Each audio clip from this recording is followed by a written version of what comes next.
Friends, कैसे हो आप सब। आई होप कि आप लोग अच्छे होंगे। तो आज इस टॉपिक में हम लोग बात करने वाले हैं इंग्लिश के बारे में।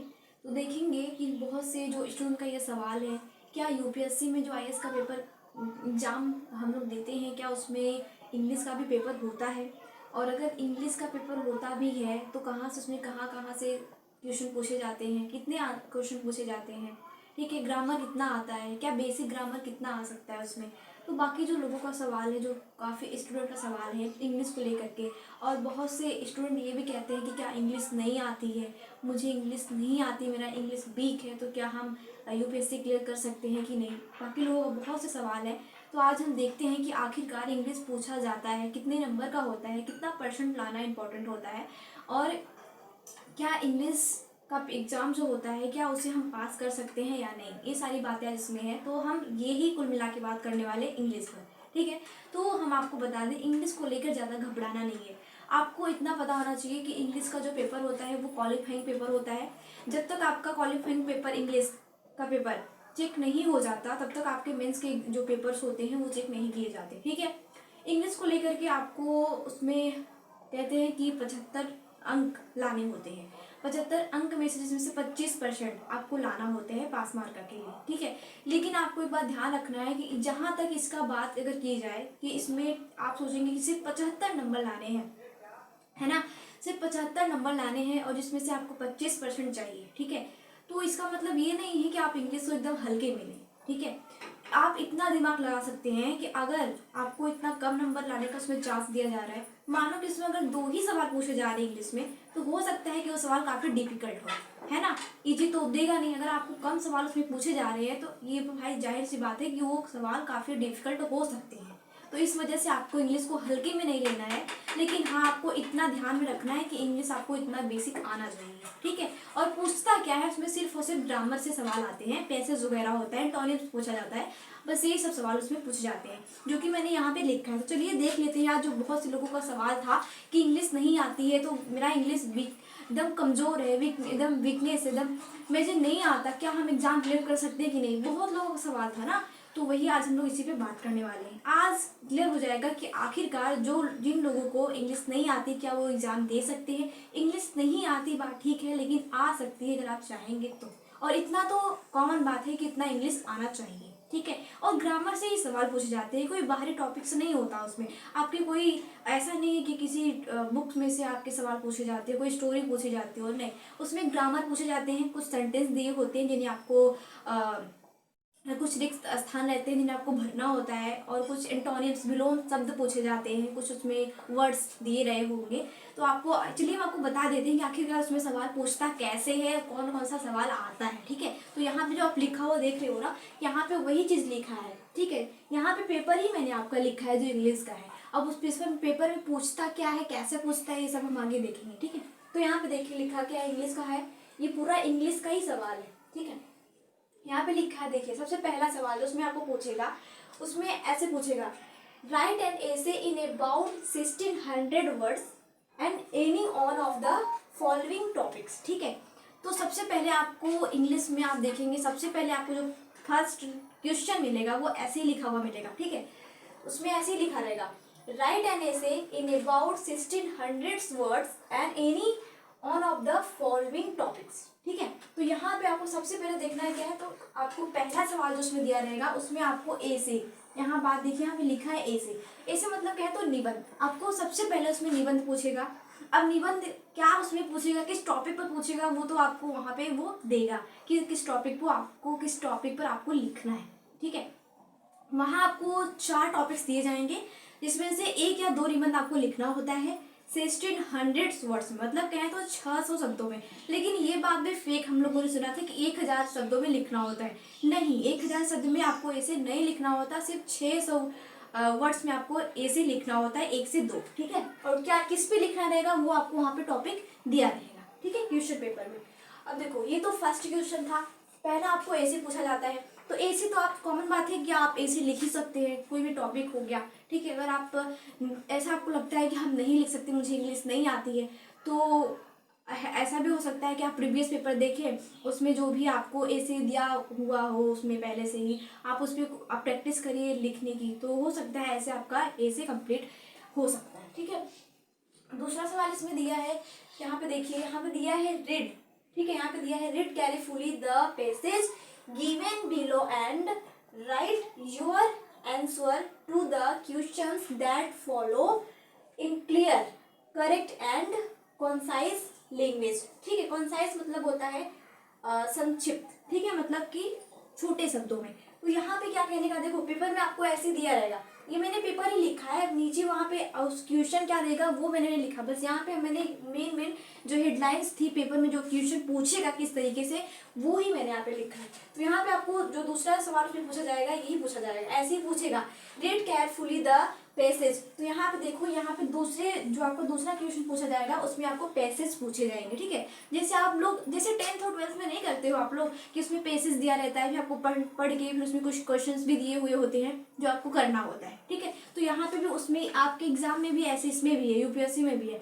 इंग्लिश में क्या होगा कि वहाँ पे आपको पैसेज दिए रहे होंगे, 2 से 3 4 पेज में दिए रहे होंगे, और आपको उसे पढ़ के और उसी के अकॉर्डिंग वहाँ पे आपसे क्वेश्चन पूछे जाएंगे, जिसके आंसर आपको देना होगा। ठीक है, तो वहाँ पे अब ये तो आप कर ही सकते हो, निबंध भी हो गया आपका, ऐसे भी हो गया 600 शब्दों में लिखना है।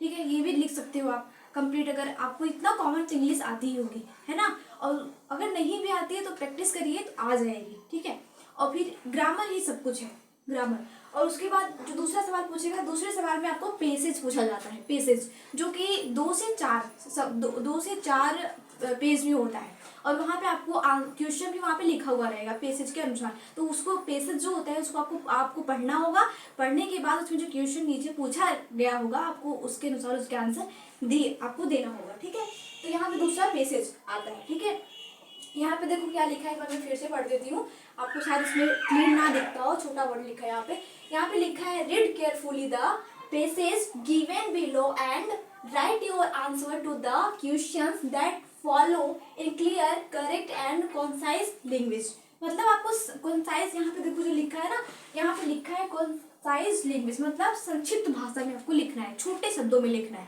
क्योंकि पेसेज है आपको वहाँ पढ़ना है और 1 से 2 लाइन में आपको उसके आंसर देने होते हैं। ठीक है, तो ये पेसेज रहा। देखो नीचे भी यहाँ पे लिखा है, मैं आपको बता देती हूँ।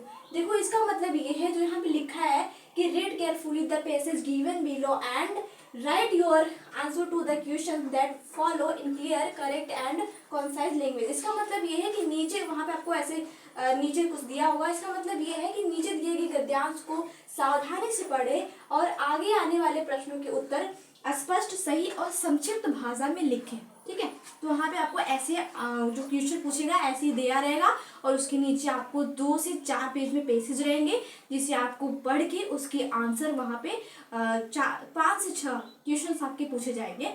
उसको पेसेज को आपको पढ़ना है, उसके आंसर उसके अकॉर्डिंग 1 से 2 लाइन में आपको लिखना है। ठीक है, बस। तो यहाँ पे पेसेज उसी में रहेगा, आपको बस पढ़ के उसके आंसर उसी में लिखना होगा, बस कुछ घबराने की बात नहीं है।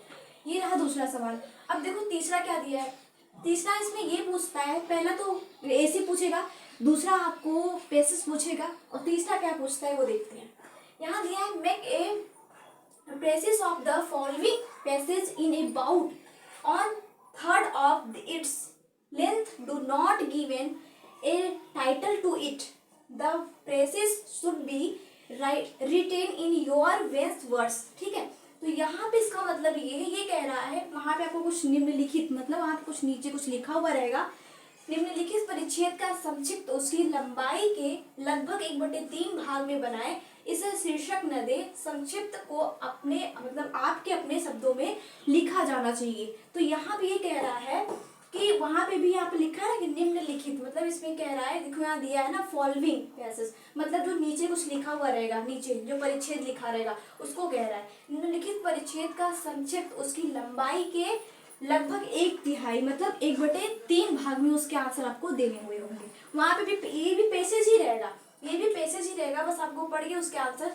लिखने होंगे वहाँ पे। ठीक है, और जो ये लेकिन इस पैसेज में काफी ऊपर वाले पेसेज से अंतर ये है, कुछ डिफरेंट, मतलब कुछ उसमें अंतर ये है, मतलब डिफरेंट ये है कि इस वाले में, इसमें इस पेसेज में, इसमें तो आपको वही जो उसमें जो यहाँ पे नंबर 2 वाला क्वेश्चन जो पूछेगा पैसेज, इसमें आपको जो क्वेश्चन पूछा रहेगा बस इस पैसेज को पढ़ के देना होगा। लेकिन यहाँ जो तीसरा वाला कह रहा है, तीसरा वाले में भी पैसेज दिया रहेगा, लेकिन इस पैसेज के जो आपके आंसर होंगे, जो आप इस क्वेश्चन के आंसर देंगे, इसको आपको अपने शब्दों में देना है। ठीक है, वहाँ पे जो लिखा है वही उतारना नहीं है, आपको अपने शब्दों में लिखना, अपने शब्दों में लिखना होगा, अपने वर्ड्स में। ठीक है, तो यहाँ पे कह रहा है ना कि आपके अपने शब्दों में लिखा जाना चाहिए, ना कि आपको वही उतारना है। तो यहाँ पे भी पैसेज है, लेकिन आपको 1/3 कह रहा है ना कि 1/3 मतलब 1/3 के अनुसार इतने लंबाई में आपको इसके आंसर लिखने हुए होंगे। ठीक है, यहाँ पे लिखा है ना ऑन थर्ड्स मतलब 1/3। अब देखो इसे छोड़ देते हैं, थोड़ा इधर आइए। ठीक है, तो ये रहा आपका तीसरा सवाल, इसमें भी पैसेज रहेगा, लेकिन इसके आंसर आपको अपने भाषा में लिखना होगा। नंबर 4 देखिए, 4 का ए जो इसमें क्वेश्चन पूछता है, इसमें पूछेगा रीराइट मतलब right the following sentence of, हाँ गया, हाँ, rewrite and following sentence after making necessary correct, ठीक है, times do not make necessary change in the original sentence. यहाँ पे आपको देगा, देखिए करेक्शंस दिया है, यहाँ पे आपको ओरिजिनल सेंटेंस लिखा है ना, तो यहाँ पे कहने का मतलब ये है, एक बार मैं फिर से आपको रिपीट कर देती हूँ, शायद ये वर्ड्स बहुत छोटे उसमें दिखते होंगे, आपको क्लीन ना दिखता हो।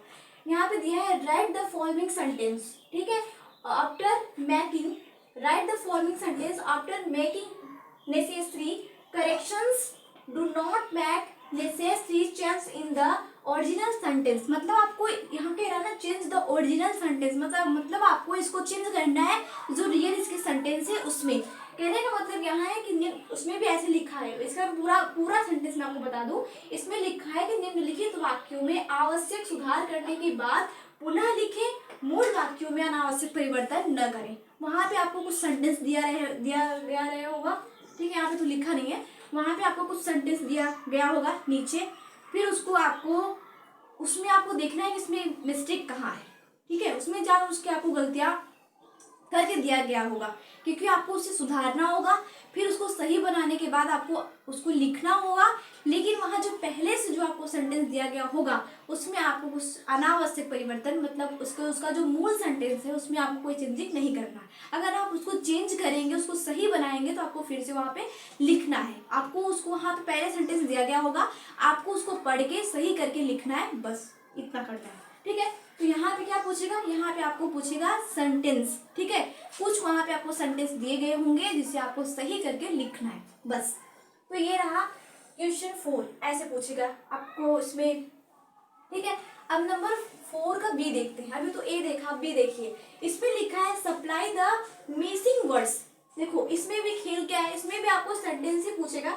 मैंने एक एग्जाम्पल यहाँ पे लिखा है, मैंने लिखा है you should think the matter again. ठीक है, जैसे यहाँ पे देखो, यहाँ पे जगह खाली है ना, तो वहां पे भी ऐसी जगह खाली रहेगा, आपको यहाँ पे लिखना है कि यहाँ पे कौन सा वर्ड होना चाहिए। ठीक है, तो यहाँ पे लिखा है ना सप्लाई द मिसिंग वर्ड्स, मतलब यहाँ पे जो वर्ड मिसिंग है, जिनका स्थान खाली है, उसे आपको भरना है। ठीक है, तो यहाँ पे भी ऐसे कुछ सेंटेंस, बहुत से सेंटेंस वहाँ पे 5 से 10 सेंटेंस आपको दिए गए होंगे, जिसे आपको उसके जो मिसिंग वर्ड्स है उसे भरना होगा। ठीक है, बस इसमें भी सेंटेंस आएगा। अब यहाँ देखिए जो लिखा है नंबर 4 का सी देखते हैं क्वेश्चन। इसमें लिखा है use the correct forms of the words. ठीक है, यहाँ पे लिखा है वर्ब्स गिवन इन ब्रैकेट्स। देखो इसमें भी क्या है, इसमें भी मैंने एक एग्जांपल यहाँ पे लिखा है, देखिए जैसे यहाँ पे आपको कुछ बहुत से सेंटेंस दिए गए होंगे। एग्जांपल के लिए देख लेते हैं, माय फादर, यहाँ देखो माय फादर, यहाँ पे स्थान खाली है, फिर कोष्टक में दिया है बी, और फिर उसके बाद लिखा है 80 ईयर्स ओल्ड नेक्स्ट मंडे। ठीक है, तो यहाँ पे मैंने एग्जाम्पल तौर पे एक सेंटेंस लिया है, बाकी वहाँ पे बहुत सेंटेंस दे सकता है बना के। ठीक है, क्या देगा वो तो वही जान सकता है। तो यहाँ पे ऐसे पूछेगा, यहाँ पे भी आपको क्या करना है, इस वाले यहाँ पे जो लिखा है use the correct form of the verbs given in brackets, तो यहाँ पे बहुत से सेंटेंस आपको दिए गए होंगे और उस ब्रैकेट में कुछ वर्ड्स दिए गए होंगे, ब्रैकेट्स होगा वहाँ पे, कुछ वर्ड्स होगा उसमें, और कुछ स्थान खाली होंगे उस सेंटेंस में। तो ब्रैकेट्स में जो दिया होगा आपको सही और गलत के अनुसार उस स्थान को भरना होगा। तो इसमें भी कुछ सेंटेंस दिए गए होंगे आपको करने के लिए करेक्ट। ठीक है, तो यहाँ पे मतलब क्वेश्चन में दिए गए शब्दों का प्रयोग करें और जो रिक्त स्थान है उसे भरें, ऐसे आपको यहाँ इसका मतलब ये। अब यहाँ दिया है 4 का डी देखते हैं। यहाँ दिया है right the एंटोनियम्स of the following, मतलब यहाँ पे आपको लिखना है, मतलब कहने का निम्नलिखित के विलोम शब्द लिखिए। ठीक है, तो यहाँ पे देखो आपको एंटोनियम्स पूछा है, एंटोनियम्स आपको लिखना होगा। ठीक है, तो उसके बाद में एंटोनिम्स का मतलब विलोम शब्द आपको वहाँ पे लिखना होगा। ठीक है, वहाँ पे 5 वर्ड आपको दिए गए होंगे जिसके आपको उसके विलोम शब्द लिखने होंगे। ठीक है, और यहाँ 5वें का अब ए देख लेते हैं, क्वेश्चन नंबर 5 यहाँ पे दिया है, right the following sentence as directed without changing the meaning, मतलब कहने का है बिना मीनिंग चेंज किए उसके करेक्ट आपको आंसर लिखने हैं। कहने का मतलब ये कि निम्नलिखित वाक्यों को बिना मीनिंग बदले निर्देशानुसार लिखें। ठीक है, तो वहां पे भी आपको क्या करना होगा, वहां पे भी आपको कुछ सेंटेंस दिए गए होंगे और बिना उस सेंटेंस को चेंज किए। ठीक है, इसका कहने का मतलब ये है कि वहां पे आपको कुछ वाक्य दिए गए होंगे, कुछ सेंटेंस दिए गए होंगे, उसका बिना मीनिंग चेंज किए उसको आपको लिखना होगा। ठीक है, करेक्ट मतलब सही, उसको भी आपको सही बनाना होगा, सेंटेंस कुछ दिया गया होगा बस।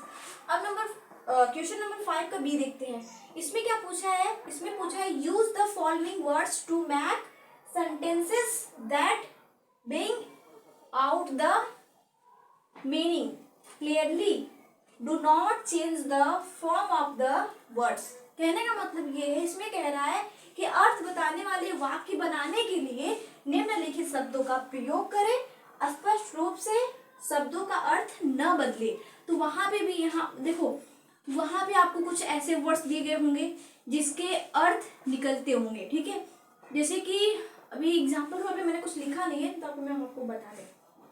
ठीक है, तो वहां पे आपको कुछ वर्ड्स दिए गए होंगे, हाँ कह तो मुहावरा। ठीक है, वहां पे इसमें मुहावरा ही कह रहा है, जैसे कि हम लोग जैसे हिंदी में बोलते हैं मुहावरा, तो वहां पे ऐसे इंग्लिश में कुछ मुहावरा मतलब कुछ वर्ड्स लिखे गए होंगे, मुहावरे के कुछ वर्ड्स लिखे गए होंगे और आपको उस वर्ड्स का प्रयोग करके कुछ वहां पे सेंटेंस बनाना होगा। ठीक है, उन मुहावरा जो वहां पे मुहावरा दिया गया होगा उसका प्रयोग करके कुछ आपको सेंटेंस बनाने होंगे। ठीक है, तो यहाँ पे यही कह रहा है, वहां पे कुछ वर्ड्स दिया गया होगा और उसको प्रयोग मतलब वर्ड्स नहीं होगा वो, उसमें वो एक मुहावरा आपको दिया गया होगा और उसको आपको वहां पे कुछ सेंटेंस बनाना है, ऐसा सेंटेंस आपको बनाना है जिसमें उस मुहावरा का प्रयोग हो सके। ठीक है, अब क्वेश्चन नंबर 5 का सी देखते हैं। इसमें दिया है choice the appropriate words to fill in the blanks, मतलब कहने का है कि रिक्त स्थान भरने के लिए उपयुक्त शब्दों का चयन करें। तो वहां पे भी कुछ वर्ड्स दिए गए होंगे और कुछ स्थान वहां पे खाली, मतलब वहां पे कुछ सेंटेंस दिए गए होंगे, उसके स्थान कुछ खाली होंगे और वहां पे आपको कोष्टक में कुछ वर्ड्स दिए गए होंगे जिसको सही और गलत के अनुसार आपको उस स्थान को भरना होगा। मतलब यहाँ कह रहा है ना चॉइस द अप्रोप्रिएट्स, मतलब वहां पे जो वर्ड सही है आप उनको चॉइस करके सिलेक्ट करके वहां पे उसको लिखिए। ठीक है, ठीक है, यहाँ पे भी कुछ सेंटेंस देखो, इसमें भी कुछ सेंटेंस की बात कर रहा है। अधिकतर इसमें आपको सेंटेंस पूछे ही जाएंगे, अधिकतर इसमें सेंटेंस पूछे जाएंगे जो आपको सही और गलत के अनुसार भरना होगा, रिक्त स्थान उसके खाली होंगे। ठीक है, मिसिंग वर्ड्स। तो यहाँ पे देखिए, अब यहाँ पे देखिए क्वेश्चन नंबर 5 का डी देखते हैं। इसमें लिखा है यूज द फॉलोइंग, यहाँ पे फ्रेजेस पूछा है, फ्रेजेस। ठीक है, use the following phrases in sentences of your own to bring out their meaning clearly. ठीक है, इसका मतलब ये कि अपने अर्थ को स्पष्ट रूप से सामने लाने के लिए निम्न मुहावरों का अपने वाक्यों में प्रयोग करें। देखो इसमें भी मुहावरा की बात कर रहा है, यहाँ पे कह रहा है कि यहाँ पे भी वहाँ पे भी देखो इसमें भी कुछ मुहावरा नीचे लिखा होगा और आपको आप जो कहना चाहते हैं, आप कोई सेंटेंस बनाना चाहते हैं तो आपको उस मुहावरा का प्रयोग करना है। आपको कहने का मतलब ये है कि आपको अपने शब्द को सामने ला, आपको अपने शब्द आप जो वाक्य बोलेंगे अपने अर्थ को सामने लाने के लिए वहाँ पे जो कुछ मुहावरा दिया गया होगा उसको आपको यूज में लाना है उस सेंटेंस के जरिए। ठीक है, तो यहाँ पे भी मुहावरा पूछ रहा है। तो कहने का मतलब ये है कि उसमें क्या क्या इंग्लिश के पेपर में क्या क्या पूछा जाता है, ये बात क्लियर हुई। एक बार मैं फिर से रिपीट कर देती हूँ। यहाँ पे देखिए सबसे पहले तो क्वेश्चन नंबर 1 में आपको ए से पूछा जाएगा जो 600 वर्ड्स में लिखना है आपको, 600 शब्दों में। दूसरी बात आपको पेजेस पूछे जाएंगे, पेजेस में वहाँ पे आपको 2 से 4 पेज में पेजेस होगा जो कि आपको पढ़ के उसके आंसर देने होंगे। और तीसरा भी नंबर क्वेश्चन तीसरे में भी आपको पैसेज ही पूछा जाएगा, लेकिन इस पैसेज के आंसर आपको अपने शब्दों में देना होगा। ठीक है, उस पैसेज को पढ़ कर नहीं, पढ़ना है फिर, लेकिन उसको लिखना अपने तरीके से, अपने शब्दों में। ठीक है। फिर नंबर फोर में ये कह रहा है कि यहाँ पे आपको कुछ, यहाँ पे कह रहा है ना, यहाँ पे कुछ वाक्य दिया गया होगा, मतलब कहे तो कुछ सेंटेंस, उन सेंटेंस को आपको देखना है कि इस सेंटेंस में क्या गलत है, उसको सही करके लिखना होगा। ठीक है, उसको सही बनाना होगा सेंटेंस को। वहाँ गलत सेंटेंस बना के, वहाँ आपको गलत सेंटेंस बना के दिया जाएगा, आपको उसको सही बना के लिखना है बस। ठीक है, नंबर 4 ये पूछा। फिर नंबर 4 का बी, उसमें यहाँ पे भी कुछ सेंटेंस पूछे जाएंगे, इसमें कुछ मिसिंग वर्ड्स होंगे, मतलब उसका रिक्त स्थान खाली होगा, उसे आपको भरना होगा, वहाँ कोष्टक में वर्ड्स आपको दिए गए होंगे। ठीक है। फिर नंबर 4 सी में, वहाँ पे भी आपको कुछ, इसमें भी कुछ आपको सेंटेंस दिए गए होंगे, और इन सेंटेंस में भी यही काम होगा कि वहाँ पे क्वेश्चन में कुछ वर्ड्स दिए गए होंगे और कुछ मिसिंग वर्ड्स होंगे, उसी स्थान को आपको, जो रिक्त स्थान उसमें सेंटेंस में होगा, उसी को आपको भरना होगा। ठीक है। फिर नंबर 4 डी में देखते हैं, इसमें क्या करना है, इसमें आपको एंटोनिम्स पूछा जाएगा, मतलब विलोम शब्द वहाँ पे आपको 5 दिए गए होंगे, उसके आपको विलोम शब्द लिखना होगा। ठीक है, वहाँ पे वर्ड्स दिया गया होगा, बस आपको पता होना चाहिए कि इसका विलोम क्या होगा। ठीक है, तो यहाँ पे इसलिए कहते हैं कि पहले से ही याद करते चलो विलोम शब्द। तो यहाँ पे विलोम शब्द लिखना होगा, तो ये तो आप बिल्कुल कर सकते हो, ऐसे भी बिल्कुल कर सकते हो, पैसेज भी बिल्कुल कर सकते हो। और यहाँ पे इसमें भी देखो, और नंबर 5A वाले क्वेश्चन में देखते हैं, इसमें भी आपको कुछ सेंटेंस दिए गए होंगे, यहाँ पे दिया है ना, निम्न वाक्यों को बिना मीनिंग बदले, मतलब वहाँ पे भी कुछ आपको सेंटेंस दिए गए होंगे, और उन सेंटेंस के बिना मीनिंग बदले आपको सही से उसे लिखना होगा। ऐसा सेंटेंस बनाना है कि उसको सही भी कर दे, उसका मीनिंग भी ना बदले। ठीक है, इसमें भी सेंटेंस ही दिया गया होगा। नंबर 5 का जो बी है, इसको देखते हैं, इसमें भी क्या कह रहा है, इसमें भी कुछ वाक्य दिए गए होंगे, मतलब कुछ सेंटेंस दिए गए होंगे, और इन सेंटेंसों का प्रयोग, मतलब इस वाक्य का यहाँ पर अर्थ बताने वाले वाक्य बनाने के लिए, मतलब निम्नलिखित शब्दों का प्रयोग करें, मतलब वहां पे कुछ वर्ड्स दिए गए होंगे, और ऐसा आपको उस वर्ड, मतलब उस शब्द का आपको ऐसा प्रयोग करना है जिसका उसमें कुछ अर्थ निकले। ठीक है, यहाँ पे कुछ वर्ड दिए गए, मतलब कुछ शब्द दिए गए होंगे,